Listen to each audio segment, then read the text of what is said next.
white haze, cold that penetrates not just under clothes but seems to freeze thoughts themselves. If you look at footage from the 1942 War Chronicle, you will almost certainly see triumphant columns of prisoners near Stalingrad, joyful faces of Soviet soldiers closing the ring, and Field Marshal Paulus surrendering his personal weapon. This image is forever etched into humanity's collective memory as a turning point of World War II. But while the whole world, holding its breath, watched the southern steppe, 200 kilometers from Moscow, amidst dense forests and impassable swamps, another drama unfolded. A drama whose scale was comparable, and the tragedy of the situation surpassed anything imaginable. There, in the snow-covered fields, lay hundreds of thousands of people whom it was officially decided to forget. Soldiers called this place the __0_, but on staff maps, it was listed under the dry code name __1_, an operation that was supposed to be the twin of the Stalingrad triumph, but turned into its dark, hidden shadow. Georgy Zhukov, the architect of victory, a man of steel, suffered one of the heaviest defeats of his career here. And for decades, historians and memoirists pretended that this event simply did not exist, or assigned it the role of a diversionary maneuver. But archives do not burn. And the soil of Rzhev still every year yields evidence to search parties that something grand and terrible happened here. To understand the true price of victory, we must step into this white haze and see what several generations turned away from. The autumn of 1942 was a time of extreme tension. The Soviet Union balanced on the brink. The German war machine seemed to have found a second wind and was pushing towards the oil of the Caucasus and the Volga. At the headquarters of the Supreme High Command in Moscow, lights burned all night long. On a huge table lay maps marked with blue and red arrows. Stalin and his generals prepared a double blow that was supposed to break the back of the Nazi invasion. The plan was grand in its ambition and geometric beauty. In the south, Operation Uranus was being prepared, the encirclement of the German group near Stalingrad. And in the central direction, right in front of Moscow, Operation Mars was planned. These were two pans of the same scale. The strategic idea was to prevent the Germans from transferring reserves from one sector of the front to another, and simultaneously to crush the enemy's defenses in two critically important directions. The Rzhev Salient, resembling a fist deeply embedded in Soviet defenses and threatening the capital, was for the German command a bridgehead for a possible new thrust towards Moscow. For the Soviet command, this salient was like a bone in the throat that had to be removed at all costs. Georgy Zhukov, appointed to coordinate the front's actions, placed enormous hopes on Mars. The resources allocated for this operation were colossal. If one compares the dry figures, it becomes evident that the Rzhev direction was not considered auxiliary, but rather equal, if not more important, than Stalingrad. The best tank corps, elite rifle divisions, thousands of guns and mortars were concentrated here.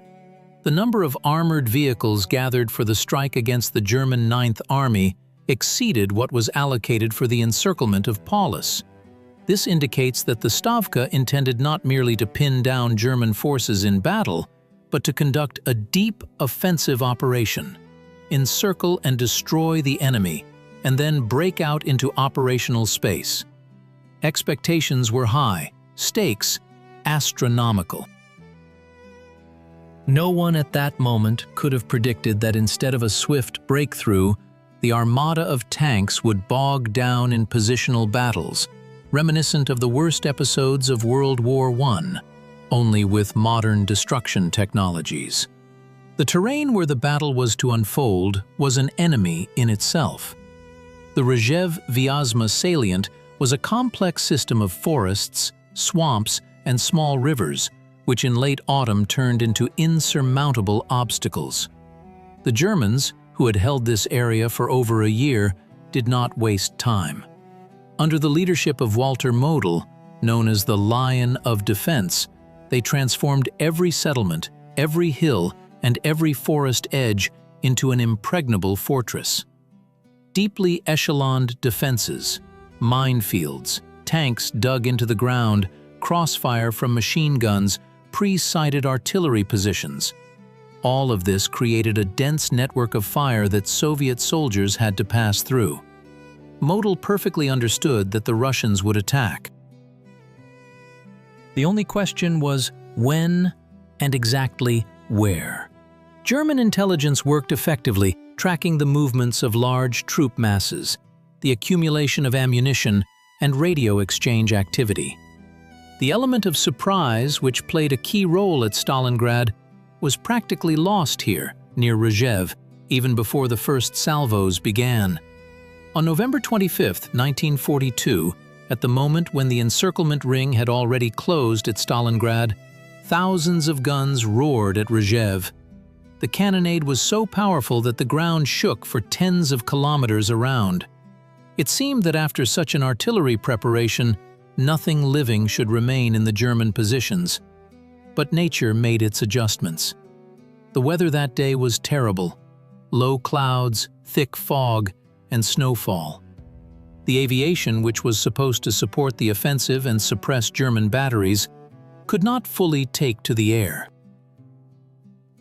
Artillery observers saw almost nothing in the milky haze, and many shells fell into emptiness, plowing empty fields, while German pillboxes remained intact.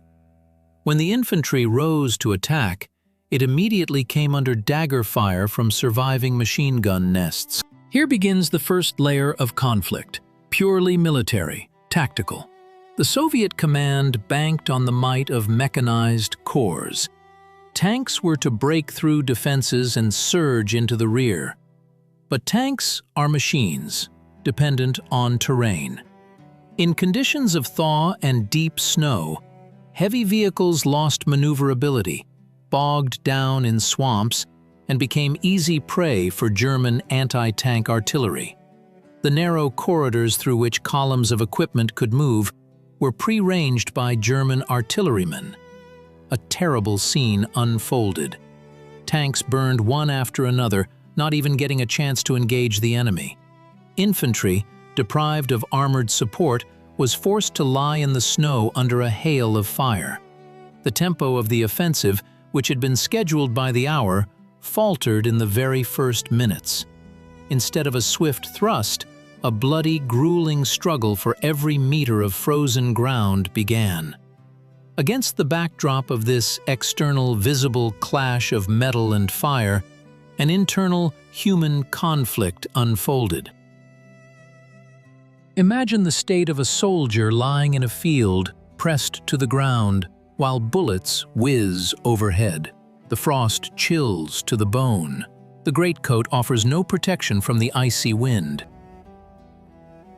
There's been no hot food for a day because field kitchens fell behind or were destroyed by bombing. Nearby lie comrades who will never rise again. And yet, the command rings out, "0. One must stand up, tear oneself away from the salvation of the earth, and run towards the fire-breathing embrasures." What willpower, what self-sacrifice was required for this step? In the memoirs of surviving veterans, the thought often appears that fear, at some point, dulled, giving way to fatal indifference or cold fury. People turned into instruments of war, acting on automatism. But behind this automatism lay the deep personal tragedy of each individual. Thoughts of home, of family, of life potentially ending in the next second. On the other side of the front in the German trenches, there were also people. For them, This battle was a struggle for survival in a foreign, hostile country. They saw before them endless waves of attackers, rolling in again and again. Despite monstrous losses, German machine gunners went mad from continuous firing, the barrels of their weapons glowing red-hot. In the letters of German soldiers from that period, there is a pervasive horror at this relentless, almost elemental force of the Russian offensive. They didn't understand where so many people, so much determination, came from. This psychological pressure was no less destructive than the physical impact of shells. Walter Model, commander of the 9th Army, rushed along the front in his staff car and sometimes by plane, personally plugging holes in the defense, transferring reserves from one battalion to another. It was a duel of nerves, where on one side there was the unyielding will of Zhukov and the Soviet system demanding results, and on the other, the tactical flexibility and despair of the doomed, understanding that retreat into the winter steppe was tantamount to death. But there is also a third, deepest layer of this conflict, the ideological one. This is a clash of two approaches to war and to the value of human life. Soviet strategy of that time was often built on the principle of achieving goals by any means. An order was the highest authority. Questioning the correctness of an order was equated with treason. Ideology demanded victory by holidays, by dates, demanded a demonstration of the superiority of the socialist system. Zhukov, as a representative of this system, was a tough, sometimes cruel military leader. He believed that only with an iron fist could the army be led to victory over such a strong enemy. For him, divisions and corps were pieces on a chessboard, which sometimes had to be sacrificed to win the game. But in Operation Mars, these sacrifices ceased to yield results. The system collided with a reality that could not be broken by will alone. The paradox was that, despite the obvious failure of the first days, the offensive was not stopped. Directives from Moscow continued to demand a breakthrough. Why? Here we encounter the inertia of a huge war machine. To stop a launched Operation Flywheel, to admit a mistake, to withdraw troops, this required no less courage than giving an order to attack. In addition, there was hope. What if one more effort, one more battalion, and the enemy's defense will crack? This is a trap of thinking that many commanders in history fell into. In the case of Rzhev, this hope cost a great deal. Soviet cavalry corps, thrown into the breakthrough, found themselves trapped. Horses died by the thousands, cavalrymen dismounted and entered battle as ordinary infantry, but without heavy weaponry.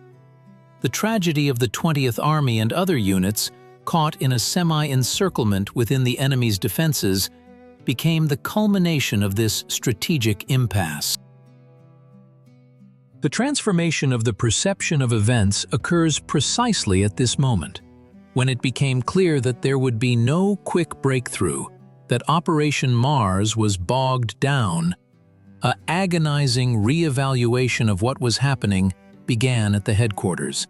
The Stalingrad victory was already shining on the horizon, and against its backdrop, the failure at Rzhev looked especially contrasting and painful. There arose a need to somehow explain, to justify what was happening. It was then, perhaps, that the first sprouts of the myth began to emerge, that all this was merely a grand diversionary operation. After all, if it were admitted that it was a failure of the main offensive, then the shadow would fall on Zhukov himself and on the Stavka. But if one says that we deliberately tied up German reserves in battle so that they would not go to Paulus, then the defeat turns into a cunning, strategic success. This version would be polished later, in the post-war years, but its roots lie in those frosty December days of '42, when generals were looking for words for reports to the Kremlin. However, historical truth, based on documents, indicates the opposite. The Germans did indeed transfer reserves to Rzhev, but not because they were deceived, but because the situation there was critical. The blow was so powerful that Model used everything he had, including the elite SS Panzer Division's Gross Deutschland. If Soviet troops had broken through, the collapse of Army Group Center would have been inevitable. That is, Operation Mars was an honest attempt to destroy the enemy, not an imitation. And that is why the failure was so bitter. By mid-December, the battles reached their peak intensity. In the valley of the Luchesa River, later to be called the Valley of Death, the ground was literally plowed up by metal. The snow turned gray from soot and red from blood. Soviet soldiers breaking through barbed wire captured the first trench, but were immediately covered by artillery fire. The Germans counterattacked, drove out our soldiers, restored the position, and everything started again. It was a monstrous cycle, running in place, paid for by thousands of lives. The climax came when the resources of the attacking forces were completely exhausted. People were worn out to the limit of their physical capabilities. Equipment was destroyed. The supply of ammunition and food became impossible due to stretched communications and the actions of German aviation. It became obvious that the goals of the operation had not been achieved. The Rzhev Salient was not cut off. The Ninth Army was not destroyed. In the south, near Stalingrad, the finale of the German catastrophe was already thundering. But here, in the north, a heavy operational pause set in. Zhukov was forced to admit that he had failed to break through this wall head-on. However, even in this failure there was its own hidden result. The German army, although it held its positions, was bled white. Model's divisions lost their offensive potential. They stood their ground, but it was a Pyrrhic victory. The Rzhev Salient, which they so fiercely defended, became a trap for them. To hold it further, with such losses and exposed flanks after other Soviet strikes, became strategically meaningless. Soon after the end of the fighting, the Germans themselves would begin Operation Buffalo, an organized withdrawal of troops from the Rzhev Salient. What could not be taken by force head-on was abandoned by the enemy due to the general change in the situation on the front. After the battle ended, silence fell, not only on the battlefields, but also in historical science. Operation Mars disappeared. In the official multi-volume history of the Great Patriotic War, it was given only a few paragraphs. Zhukov, in his famous Memoirs and Reflections, very carefully skirted this topic, shifting the emphasis to the idea that the main task was to prevent the Germans from transferring forces to the south. This became the official doctrine. We tied down the enemy. The enormous losses exceeding those in the Battle of Stalingrad, by some estimates the total losses of Soviet troops in the Rzhev operations amounted to more than 1 million people, including killed, wounded, and missing, were hidden behind general phrases about intense local fighting. Maps were redrawn, documents were filed away in secret archives. This was done so as not to spoil the ideal image of victory, not to cast a shadow on the Marshal's military genius. Victors are not judged, and lost battles are preferred to be forgotten. But history has a way of returning. Decades later, thanks to the work of historians like David Glantz and Russian researchers who gained access to archives in the 1990s, the truth began to emerge. We learned about what happened in the forests near Bailey and in the Luchesa Valley. We saw the scale of the design and the depth of the tragedy. And here arises a resonance with the present. Why is it important for us to know about this failure? Why stir up a past that was so carefully hidden? The answer lies in the very attitude towards man and memory. The oblivion of quote 4 is not just a distortion of facts. It is, in essence, a second betrayal of those who remained there. A soldier who died in an unsuccessful offensive deserves the same memory as one who hoisted the banner over the Reichstag. Their sacrifice does not diminish because the generals made mistakes in their calculations. The history of Operation quote 5 teaches us that war is not only parades and salutes. It is hard, dirty work. It is mistakes for which the highest price is paid. This understanding makes our perception of victory not flat and simplistic, but volumetric and tragic. The greatness of the people's feat is measured not only by the number of captured cities, but also by the trials they had to endure. Acknowledging the failure at Rzhev does not diminish Zhukov's merits as a commander, but makes his figure real, human, and not a bronze idol. Even the great make mistakes. What is important is that the Soviet Union was able to withstand this blow, was able to learn from these mistakes, and ultimately broke the back of Nazism. The Rzhev battle, which stretched for many months and included Operation Mars, tied down enormous forces of the Wehrmacht. These German divisions did not go to Stalingrad, did not go to the Caucasus, did not go to Leningrad. They burned in the Rzhev forests. In this sense, strategically, the sacrifice was not in vain, although the tactical plan was not implemented as planned on paper. Today, when we arrive at the Rzhev Memorial to the Soviet soldier, we see the figure of a fighter who seems to dissolve into a flock of cranes flying into the sky. This monument is a symbol of the return of memory. It stands not in honor of a brilliant victory, but in honor of resilience and self-sacrifice. It stands on the very land that was churned up by iron in '42. Looking at it, we understand that history abhors a vacuum. Forgotten pages will sooner or later be read, and this piercing gaze of the soldier looking at us through the decades reminds us that the truth, no matter how bitter it may be, is necessary for us ourselves. To remain human, to understand the price of peace, to remember that behind every line in a history textbook stand living people who wanted to live, love, and raise children, but remained lying in the white snows near Rzhev so that we could live today. Operation Mars is no longer a forgotten battle. It has taken its tragic but honorable place in the annals of the Great War as a reminder that even in the darkest and most unsuccessful moments of history, the greatness of the human spirit is manifested.